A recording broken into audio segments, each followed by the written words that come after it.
You got Sasha Banks over here like another Bayley buddy. You know those creepy inflatable yahoos when Bayley comes out? That's all Sasha Banks is. She's another Bayley buddy. She's Bayley's sidekick.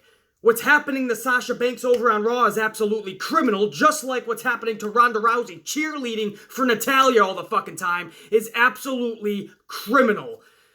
Braun Strowman not being able to chase down Kevin Owens or get his hands back on Jinder Mahal last night, trying to chase down the both of them. Meanwhile, his lunchbox is getting all shooken up. His chocolate chip cookie is going to be a pile of crumbs. His juice box probably exploded all over his peanut butter and jelly sandwich. Braun Strowman's not going to be happy when he goes to eat his lunch with that money in the lunchbox contract. Let me tell you this, man. Revival. How about Revival putting us all to sleep? There were so many segments last night that you not just question, you not just ponder, but you wonder, what the fuck could they be thinking about around that boardroom meeting when they're going over the meetings before Monday Night Raw the previous week and the 3 o'clock meeting before Monday Night Raw? When they put together that final script and they say, yes, this is what we're going with tonight. That's what they came out with. But when it was all said and done, it doesn't matter to Vince McMahon because he was the last one laughing last night. Probably the only one fucking laughing after last night's show. But Vince McMahon got what he wanted after 4 fucking years.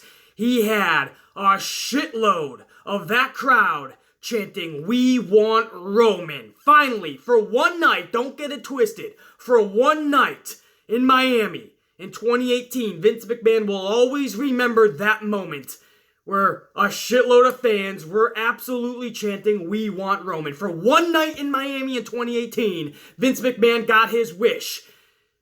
Roman was over. I will fully admit that. No, it was not "We want Strowman." Some people are trying to say, I heard "We want Strowman," BC. No. Go back and listen carefully, and then to back up what I am stating, to back up and give you facts, a bunch of that crowd tried to counteract that "We want Roman" chant with "No, we don't" chants. If they were chanting "We want Strowman," you would not hear a bunch of people chanting "No, we don't," because people would actually want to see Strowman go down that aisle and try to cash in that lunchbox.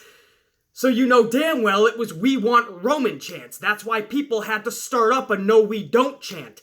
But that "No, we don't" chant couldn't light a candle to the "We want Roman" chant. That was the loudest "We want Roman" chant that I've heard in the last 4 years, and it was pretty significant. It didn't just sound like any children or just women, like we always say. Even I say, man, the biggest part of Roman Reigns' audience is the children and his women. But it sounded like some motherfuckers down there in Miami with a little bit of bass in their voice were chanting "We want Roman," man. And I ain't gonna hate. Hey, man, good for Roman if he's getting a response like that. I still stand 110% behind my statements when I say he should be going heel, because that's when you're gonna get it in every arena. Because if you think when he comes to my homeland here in New York City, he's gonna get that reaction, you're sadly mistaken. Don't believe me? Tune in August 19th and watch what New York City does to the motherfucker. But for one night in Miami, Vince McMahon put together the ultimate plan, and Brock Lesnar went all in to put over Roman Reigns last night. Brock Lesnar went all in, man. Brock Lesnar deserves so much credit for that crowd chanting "We want Roman" last night. And Vince McMahon actually approved the right script last night that put Roman Reigns in a position where fans actually wanted to see him. Fans that normally don't want to see him, I believe, were chanting that last night as well. Because again, that was a heavy fucking chant. And again, it was not "We want Strowman," because a bunch of people tried to counteract it with "No, we don't." They wouldn't be chanting that if it was Strowman. Come on, guys, common sense. I saw so many people this morning going, "No, I think it was "We want Strowman." That's what I heard. I heard Strowman. Oh yeah, and that's why they were chanting "No, we don't." Come on! Common sense, people. It was obviously "We want Roman." Nobody wants to admit it. Nobody likes it. I understand that. But WWE, Vince McMahon, Brock Lesnar, they put together the right fucking scheme to get Roman over, man. And again, Brock Lesnar deserves so much fucking credit. As much as I'm going to get to the Sasha Banks shit, bullshit, the Ronda Rousey bullshit, the Revival bullshit, All of that bullshit. Braun Strowman, fucking and Jinder Mahal. I'll get to all of those negatives. But I will say this, I'm going to start off with a huge positive in this video, and that is there was a lot more backstage intrigue last night. For me, anyway. If you're a fan of this channel since the beginning, you know that since the beginning, I've been telling you guys that the backstage is just as important as inside the ring when you're putting together a 3-hour television show, especially. You have to have a lot of cool shit happening backstage. Not just going backstage 3-4 times a show with backstage interviews or watching somebody walk down the hallway as he comes or she comes to the ring. That's not going to cut it. Last night, we saw a fucking backstage little brawl when Seth Rollins getting interviewed, and I think it was Dolph Ziggler and Drew McIntyre jumped Seth Rollins while he's getting interviewed. So you have the backstage interview brawl segment. I love it. Then you had an actual locker room brawl segment. Now, yes, it was Mojo Rawley and glorious Bobby Roode, but hey, beggars can't be choosers. We got a locker room brawl for 60 seconds. I'll take it. It's a start in the right direction. The same night you had a backstage brawl interview segment, you also had a locker room brawl segment with Mojo Rawley and Bobby Roode. Like it. Then you had a whole storyline going on backstage. Whether you liked it or not, that's your prerogative. Whether you think it was to force the whole Roman Reigns' plan down our throat even more and to try to get Roman Reigns over, you would be correct. That's what the whole storyline was for. But at least, if it's going to happen anyway, at least we got a story with it. The whole story last night was Brock Lesnar in his I don't give a shit even more. More so than usual, we got the I don't give a shit attitude from Brock Lesnar last night. And he's even going tit for tat with Paul Heyman, and he's showing Paul Heyman attitude, and he's telling Paul Heyman, he took Paul Heyman's phone, he chucked it against the wall. He didn't want to hear anything that Roman Reigns had to say to start off the show. He told Paul Heyman, you're really starting to get under my skin. Go get me my steak, baked potato, and vegetables on the side. So Brock Lesnar was extra irritating last night, right? And fucking irritated and extra annoying, I should say, for us. He was an extra asshole, more so than usual. And I like that. They kept on going backstage and showing Brock Lesnar. And the ball was in his court. Is he going to show up inside the arena and in the ring? Or is he not going to show up? Is he just going to stay backstage and he fulfilled his obligations? The whole thing was Kurt Angle told Paul Heyman that if you don't get Brock Lesnar inside of this ring by the end of the night, your contract is terminated, Paul. So Paul Heyman was begging the whole night Brock Lesnar to come to the ring. Now, it might seem small, BC, that's a backstage storyline. So absolutely it is. It builds a little bit of intrigue. I tell you guys all the time, especially with 3 hours. When you have 2 matches, then you go backstage for an interview or a promo. Then you have another 2 matches, then an interview. It gets redundant after 3 hours. But if you have some type of storyline, it doesn't have to be the most epic of storylines. You're not trying to build the movie Avatar within the 3-hour Monday Night Raw. But what you do want to do is build some type of suspense. You have to make your audience wonder what is going to happen. At the end of this whole story for the night, what's the conclusion? So they kept on going backstage and they showed Brock Lesnar, and Paul Heyman's trying to tell Brock, you have to come to the ring, you have to, my job's on the line. They might strip you of your title, you have to come to the ring. And Brock's like, I don't have to do shit. I showed up, that's good enough. And if you don't watch your mouth, I'll take you fucking out, to Paul Heyman. You didn't know if Brock was going to show up to the arena? Was Roman Reigns going to find Brock Lesnar backstage? You didn't know. But after every segment or every 2 segments, they would keep going backstage. That is what you call a story being built throughout the night. When you start that from the very top and you continue the story the whole 3 hours, by the end of the night, you'll get a fucking conclusion. Sometimes that's going to be epic. Sometimes it's lackluster. But you'll get that cliffhanger at the very end. I love that shit, man. Last night, they at least had that. We all know what the whole story was for. We know it was to put over Roman in the long run, but at least it built some suspense while doing it. They actually gave it the fucking time, and they gave the story what it needed, which was intrigue. Why else are we going to give a shit about Roman and Brock? Now, if you're like me, a lot of you guys, you understand what happened and what all this was for. It was to get Roman over, yes. But here's the thing, guys. A lot of fans, they're casuals. And a lot of fans do like Roman, I understand. So for them, that's why that chant was so loud last night. The story was told beautifully. Whether we like it or not, that's another story. But Vince McMahon, Brock Lesnar, they told the story, and even Roman, they told the story the right way last night. And for proof of that, listen to that crowd chanting, "We want Roman" last night. They put Roman and they shed him in a light where he was their only savior. And everyone knows Braun Strowman's not going to cash in last night. Roman Reigns is the only one that has legit beef and will stand up to Brock Lesnar at this point, right? So they put him in the right story, in the right way, and Brock Lesnar sold his ass off last night. Brock Lesnar really sold the fact that he doesn't give a shit about WWE. He even went out and said, "I don't watch the show, Paul, you know that." Admitting he doesn't watch the show, admitting that he's going to go over to UFC and capture that championship, admitting that he doesn't want to be there. He'd rather be on his couch at his house. Now this is all, it all rings true. It all was successful last night because that's how Brock Lesnar is in real life. So to see that in front of the camera, magnified by 10, it worked. And then you had that segment last night where Kurt Angle and constipated Corbin find Roman Reigns backstage.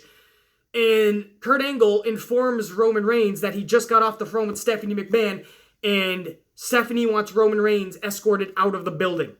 And Roman Reigns is trying to tell Kurt, "Come on, we're men, man. We're alpha men. Basically, we stand our ground. We don't bitch over for anybody. Kurt, you know me better than anyone, man. I need to get my hands on Brock." Kurt's like, "There's nothing I can do." Constipated Corbin calls for security to escort Roman Reigns out of the building.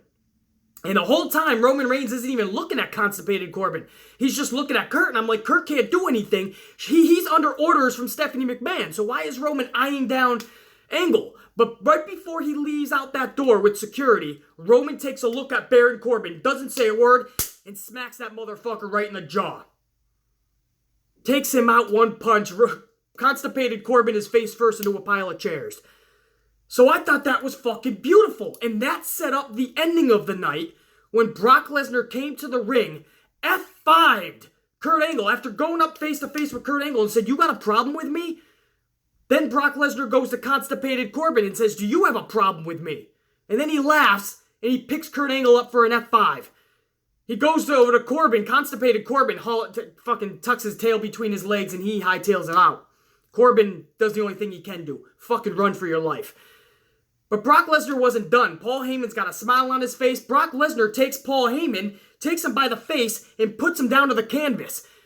Paul Heyman screaming, "Brock, I can't breathe. Brock, I can't breathe. Brock." Brock finally lets him go. With a smile on his face, takes his exploding strawberry championship belt, puts it over his shoulder, his music plays, and he exits. With Paul Heyman and Kurt Angle fucking down and out. And that's how we ended fucking Raw. The story was told fucking beautifully in that aspect. Brock Lesnar did end up coming down to the ring. Brock Lesnar did cause destruction. Paul Heyman was begging for his job to Kurt Angle. He threw Brock Lesnar under the bus. He said, "Why take it out on me and terminate my contract? Take it out on Brock. He's the one that's not coming down." So when Brock finally did come down, that's why he took Paul Heyman by the face and put him down on the canvas. "You threw me under the bus, you little weasel?" And after all the destruction that Brock Lesnar caused, the only man that they're going to chant for in Miami is Roman because he got escorted out of the building. The law took Roman out. Everybody wants to fight authority, right? It's the cool thing. That's what got Stone Cold over. So of course you're going to chant, "We want Roman" at that point because you want him to come back to the arena somehow. Through the audience, through the stands. He busts down the doors to the arena with a fucking monster truck or some Stone Cold type shit you want, right? That's what you want. You want something cool to happen at the end where Brock Lesnar is going to come face to face with an ultra fucking demonic Roman Reigns.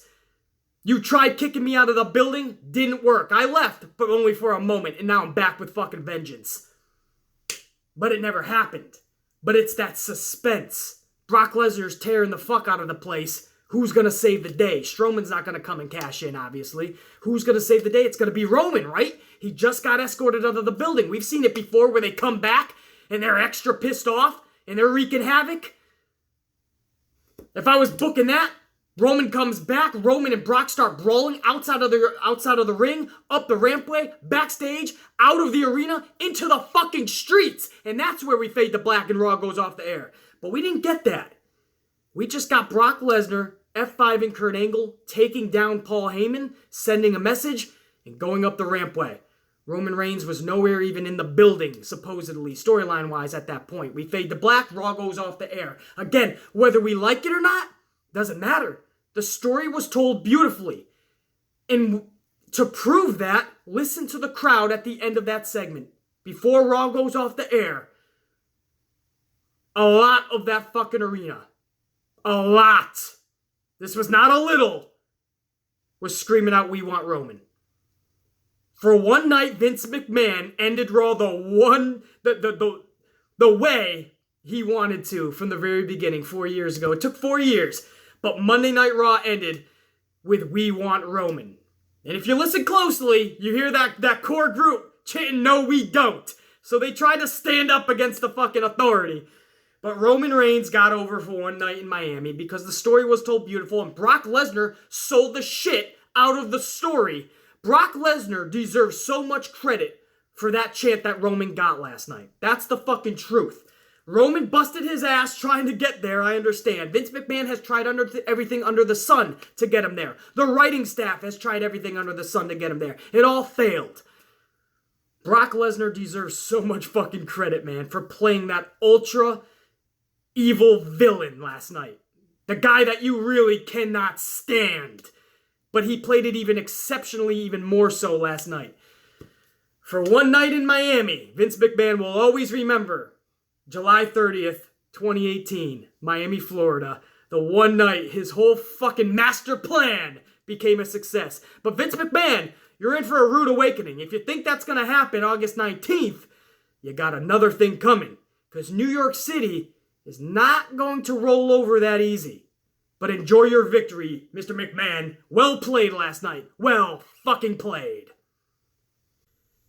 And then there's Sasha Banks, right? She used to be called the boss. Now she's just the secretary. The secretary Sasha Banks. Because she's the secretary of Bayley. That's all she is. She answers phones for Bayley. Hi, may I take a message? This is Bayley International.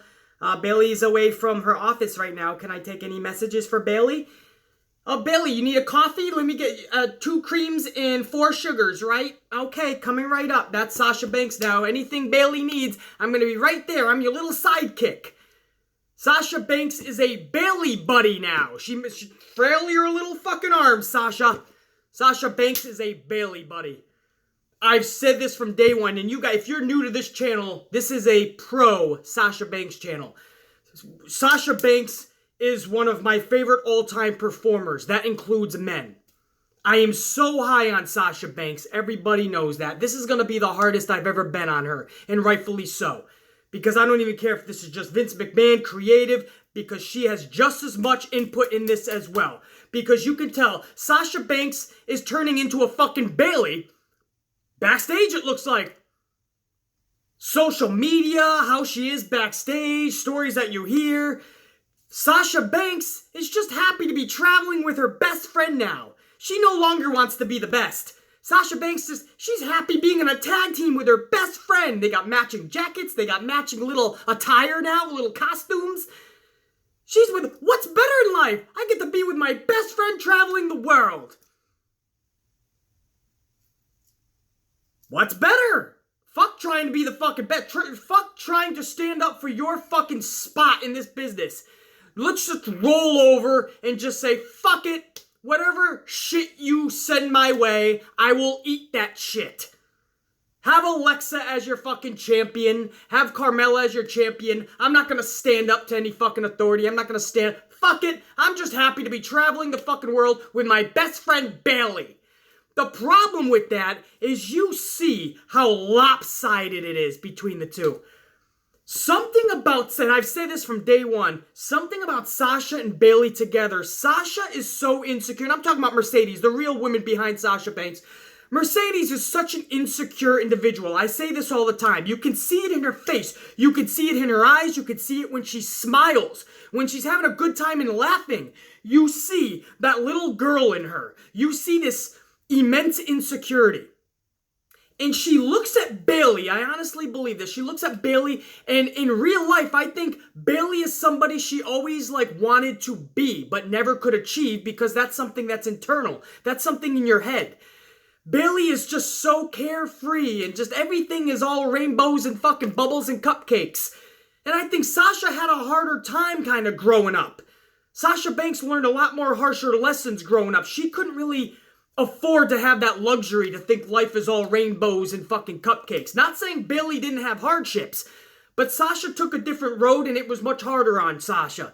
So Sasha looks at Bayley and goes, I wish I could look at life through your lenses. And you see that. It screams when they're on camera. Sasha Banks is like the little fucking sister of Bayley. Sasha Banks is like the little annoying friend, and Bayley's kind of patting her on the head, move aside, give me my camera time. Bayley comes out. Sasha Banks is staring all at Bayley. Bayley barely even looks at Sasha when Bayley comes out. Bayley's just doing her thing. Bayley looks like the superstar when they're together. Sasha looks like this little fucking kid who's going behind her, her fucking role model. Sasha Banks is like, whatever Bayley does, Sasha does. And Sasha is easily the follower in this case, in this scenario. Sasha Banks is following the leader. Somehow, Bayley is the leader in this tag team. Their music even. Sasha comes out first. Bayley ends up getting the hero music. For those of you new to the business, hero music is when you're in a tag team, two separate singles individuals. The second one to get their music played, they're usually the hero. Those are the ones where they really want the longevity. Their music playing, the spotlight. That's Bayley. Bayley gets the hero music play. Why is Sasha not? Sasha is clearly the bigger fucking star and the better wrestler. The better in-ring performer. Sasha Banks fucking captivates me. Bayley bores the shit out of me. Bayley somehow is the superstar in all of this. And it's not just with booking. Say, oh, you're going to go second. We're going to play your music. It's not just that. That's a big part of it. Making Sasha look like the fucking little sister, the little annoying friend to Bayley. But it's also Sasha allowing it to happen. Sasha goes out there like a lost fucking puppy every time she's next to Bayley. Bayley goes out there like she's the fucking brute force of that fucking team. Bayley goes out there like she's the superstar, and Sasha Banks is some little mid-carder that should be lucky she's hanging with Bayley. And that's bullshit. It's the fucking opposite. Bayley should be fighting, and Bayley's loving this shit. Bayley wins in this tag team. This boss and hug connection, or whatever the fuck they're called. Bayley wins. They had nothing for Bayley for the longest time, and when Bayley got those big opportunities, Bayley totally stunk the place up. Bayley totally fucking sucked at all the big opportunities she got on that main roster so far, if it didn't involve Sasha Banks. So Bayley was heading toward obscurity even more so than she already was. So this is a blessing for her. Because obviously this is all to get tag team championships down the road, right? They even got matching attire. They're going to be the first ever tag champions. Or what? What's the opposite? They're going to separate at SummerSlam. They're going to break up. One of them's finally going to turn heel. It's way too late. I don't give a fuck at that point. I don't care if one of them turns on each other. I just want this team fucking done with. But back to my original point. Bayley wins. Bayley was in obscurity. Now Bayley gets to team up with Sasha fucking Banks. Bayley wins. The loser in this is Sasha Banks, the secretary. Because here's the deal. Sasha Banks was way up here. And now she has to go back down to Bayley's level. So in Sasha Banks' eyes, Bayley is her role model. But what we see as fans, Bayley can't light a candle to Sasha Banks. Sasha Banks loses all of this while Bayley gets to, whoever on Twitter, Anise, I think it was. Anise put it best over on my Twitter and said, Bayley now gets to ride the Sasha wave. Just ride the Sasha wave toward any type of success they're going to achieve, which is obviously going to be tag team championships, which I don't give a fuck. Sasha Banks getting a tag team strap with Bayley. Okay, that just means Sasha Banks is tied down for the next fucking year with Bayley. The best female competitor on the roster right now with fucking Charlotte, and you could put Ember up there, but not quite yet. And you're gonna tie her down in a fucking tag team. Well, if that's the case, you better do it with Charlotte too. You better put Charlotte in a tag team. I don't even care if this is to get you to a 4 horsemen, 4 horsewomen match at fucking Evolution.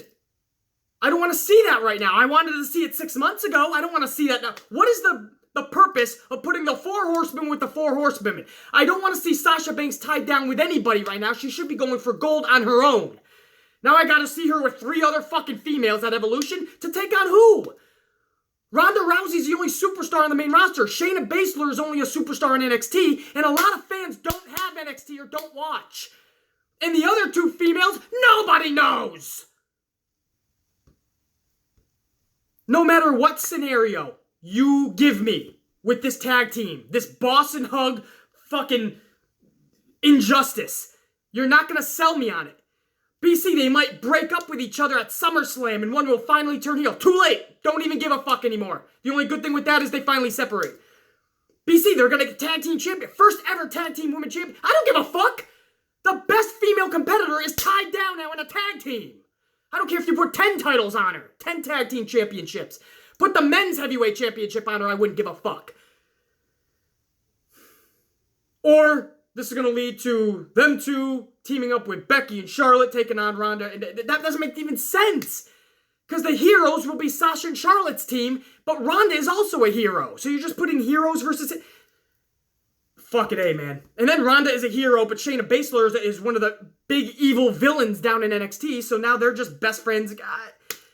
Guys, this is fucking criminal for Sasha Banks. Again, for Bayley, this is fucking awesome. Her career gets to be rejuvenated. Woo, Bayley!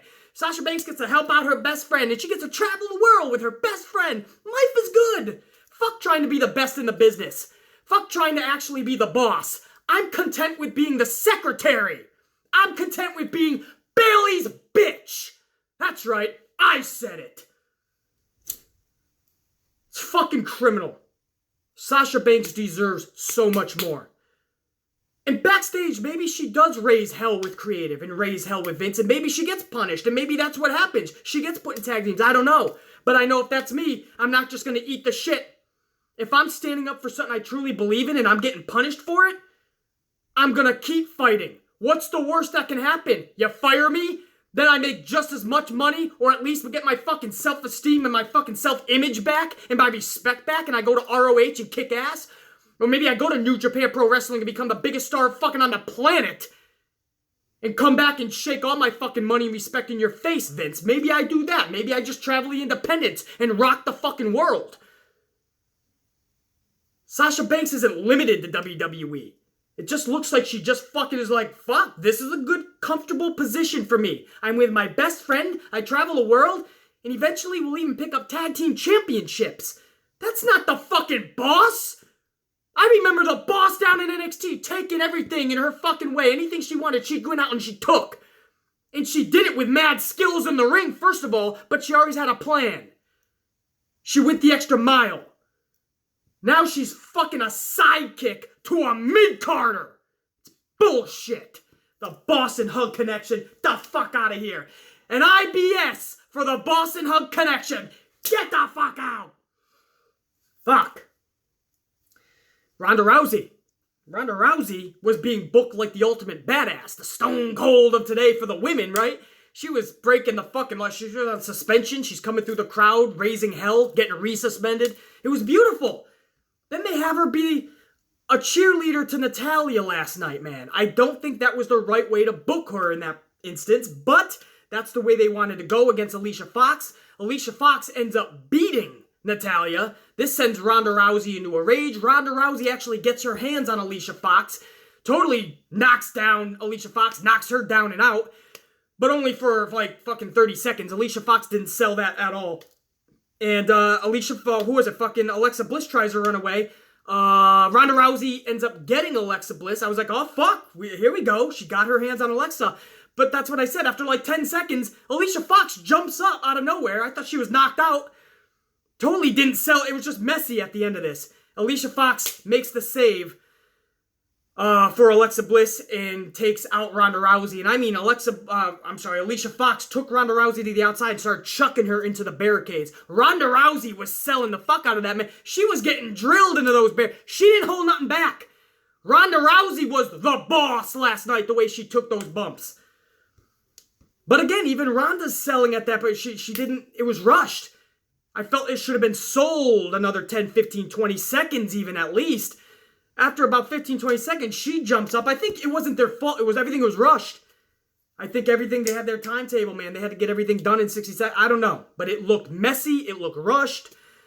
I didn't like that segment as a whole. I'm just happy Ronda Rousey did get a little more physical. Next week, we have an Alicia Fox versus Ronda Rousey match. This will be Ronda Rousey's first singles match on Monday Night Raw.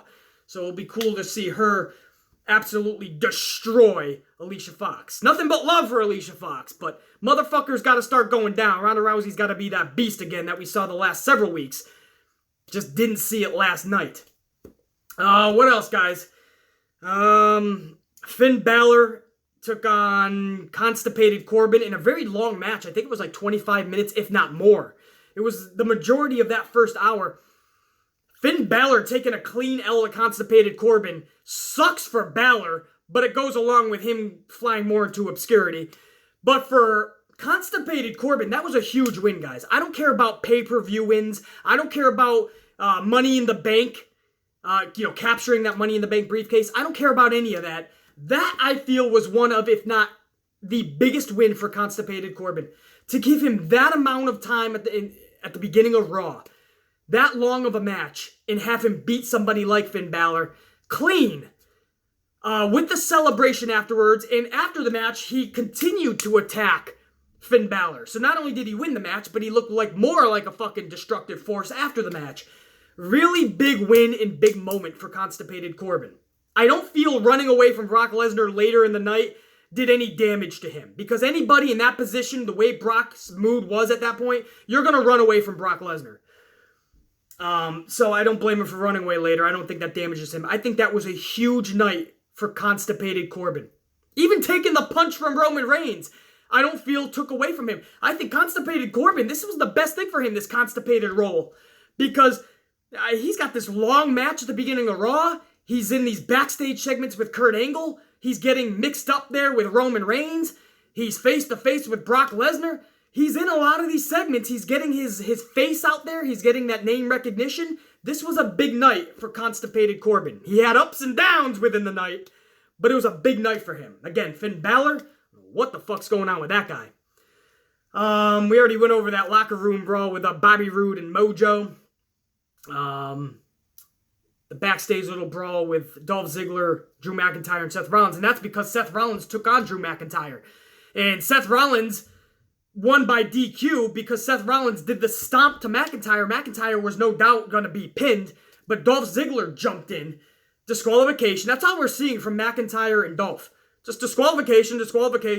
Anybody who had a problem with the Miz Shiraz always costing and letting Miz fucking either get DQ'd or Miz is winning because of the Miz Shiraz, or anybody that had a problem with Jinder Mahal winning because of the Singh brothers, anybody who had a problem with that, you better sure as hell have a problem with this then. You can't pick and choose. You can't cherry pick. You better have a problem with this because McIntyre is costing the fucking wins for Dolph. Dolph is fucking getting wins for McIntyre. McIntyre is getting wins, I should say, for Dolph. Vice versa. Or it's just disqualifications so they don't get pinned and look like idiots. It's just they're always doing run-ins. That's getting a little fucking stale to me, and they're going to have to separate after SummerSlam. I've seen enough of these two. Dolph Ziggler and Seth mixed it up a little bit. When it was all said and done, Seth Rollins is up the rampway. The camera is zooming on Seth, and the camera keeps zooming on McIntyre. It's Dolph who's going to have the match with Seth at SummerSlam. So should you have been zooming much more on the Intercontinental Champion? They were much more onto McIntyre. Now, I know McIntyre just had the match with Rollins, but that's where WWE usually says, okay, that's finished. Now we promote what's upcoming. Dolph got one camera shot at the end of that segment. And he was down on his back because Seth Rollins had taken him out. I just don't understand that, man. They were acting as if McIntyre was the IC champion. No, McIntyre just lost via DQ thanks to Dolph. Seth Rollins picks up the victory. And again, later backstage, Rollins ends up getting taken out by Dolph and McIntyre. So they try to save face for Dolph and McIntyre afterwards. I guess we have to talk tag team fucking turmoil, right? I mean, fucking the tag team situation in WWE. It doesn't seem like there's any tag team that is over at all, and that's because WWE fucking fucked up every which way possible with their tag team division. But you had fucking, I don't even know who it was, one of the members of the fucking AOP, I forgot which one it was, taking on Apollo from Titus Worldwide. Apollo picks up the victory. I don't have a problem with that per se because Apollo was a big star in NXT and he's never really reached anything above mediocrity on the main roster. So I'm okay with that because he was such a big star in NXT. But on the other hand, AOP were these monsters in NXT and now you're just having them, even if it's singly, not as a tag team, they're just going down that easily. Because that match was less than, 7-8 minutes? Which is probably a good thing, because did we want to see it go anymore? So, big for Apollo, I don't know what that says for the AOP, man. Mind-boggling me, just like Balor and Constipated. Constipated, big moment, big match for him, big night. What does that say for Finn? Seth Rollins picks up a DQ victory. Great for Seth. What does that say for McIntyre? Some of these guys will rebound, maybe, if WWE books them properly. Others won't. I just don't understand what they're doing with that. I don't understand what it's supposed to do for Titus Worldwide. I don't understand what that's going to do for AOP or what WWE thinks that's going to do.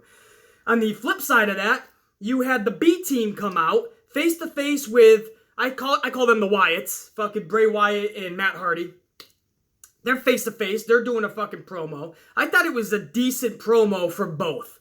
Right? A B team playing off their goofy gimmick, and then you had Wyatt and Hardy playing off their fucking crazy gimmick, and I think it worked off each other. And then the fucking revival comes down, and the whole party is over, and everybody is being put to sleep, right? Everyone's having their nighttime tea, everybody's having their fucking NyQuil, or whatever the fuck they do to go to sleep, because the revival helps, but it's like a bedtime story from mom and pop when you're 4 years old. Here comes the revival, give them 2 minutes on the mic, and watch them shit the bed. In NXT, the revival was good.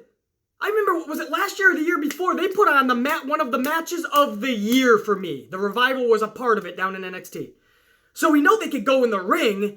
It's got to be done really properly, though, because without that, the revival will fall on their face. We're seeing that on the main roster. Yes, a lot of that, like we always say, is creative in booking.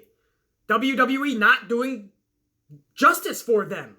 Not doing justice with them, not putting them in the right ways, not putting them in the right matches, not putting them in the right formats that they should be shining in.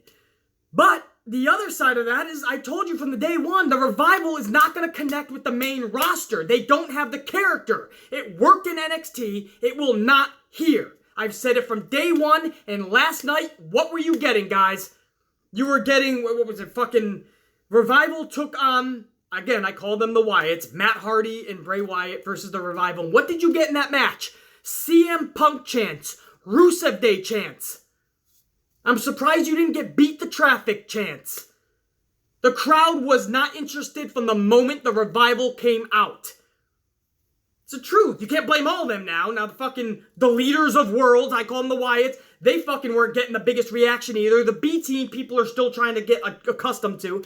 So you can't put it all on the Revival, but that's what happens when the Revival hits the arena. I'm telling you, I've been there live to these events, and I fucking am fully invested into the reaction they get on TV every week when they are on. And I'm telling you, it's the same shit every single week. The Revival gets zero reaction because nobody gives a fuck about them. But more importantly, nobody is going to. You would have to book them immaculately. You would have to give them 110% of your creative mindset. That's asking way too much. Nobody deserves that. Other than fucking Sasha Banks, but that's another story. But yeah, some people say they're too busy giving that to people like Roman Reigns, all their creative fucking juices. But even if they give the Revival a good story and the time of day and match length. I'm telling you, the Revival will not get over on the main roster. Their style and their character mixed together with their personality, it's not going to shine with today's main roster audience. But don't believe me. Let's see how it all unfolds 6 months from now, a year from now, if they're even still in the company. When it's all said and done, you'll be saying, BC, you were right. Again, I know what I'm talking about. I don't have a personal vendetta against the Revival. Again, they were one of the matches of the year for me just a year or two ago. You don't think I wanted to see them succeed?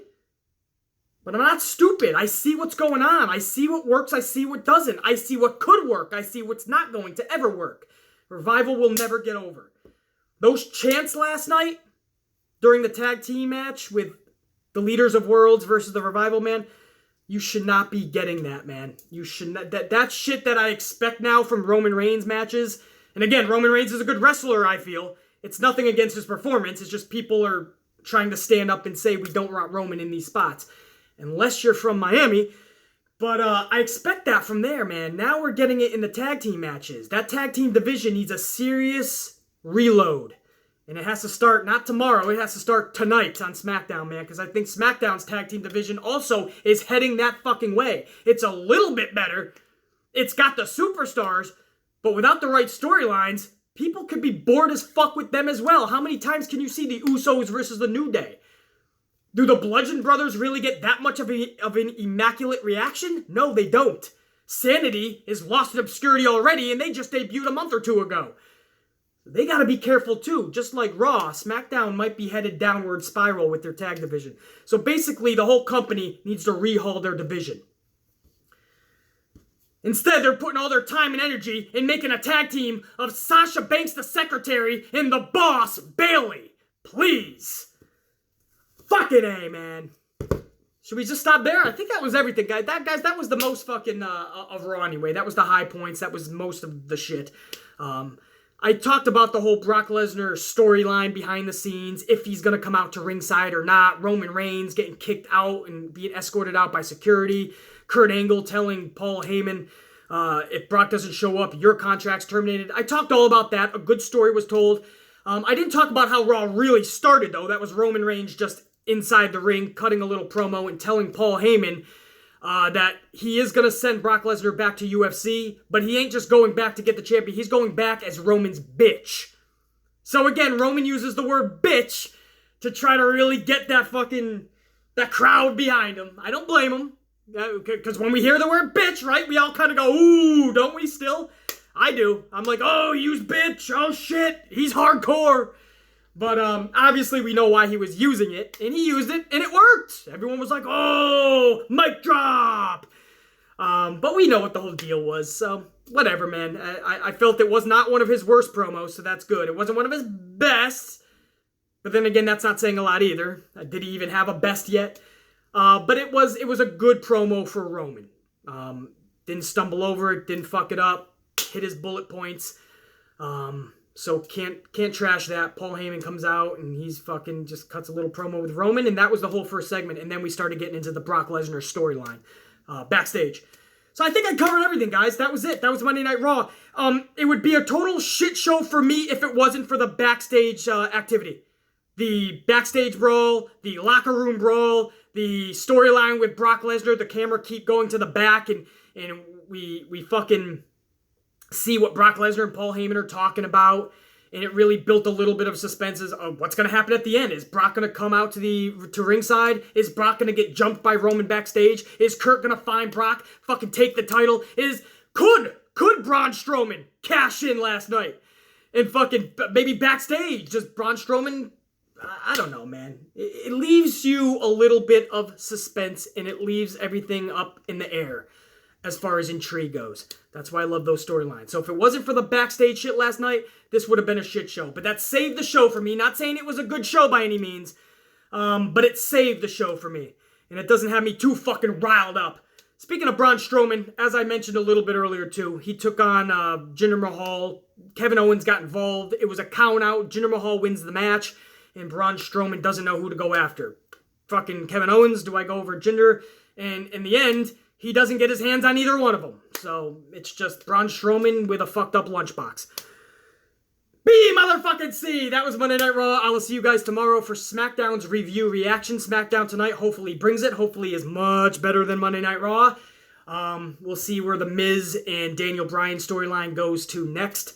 And AJ Styles and Samoa Joe, among many other things. So I'm going to shut my mouth now, get a giant ass amplified size coffee. We're going to kick a lot of New York City ass. For now, the Amplified Man will check you later. Did I give you one? You want one? Ah, motherfucker! Alright, for real. Check you later.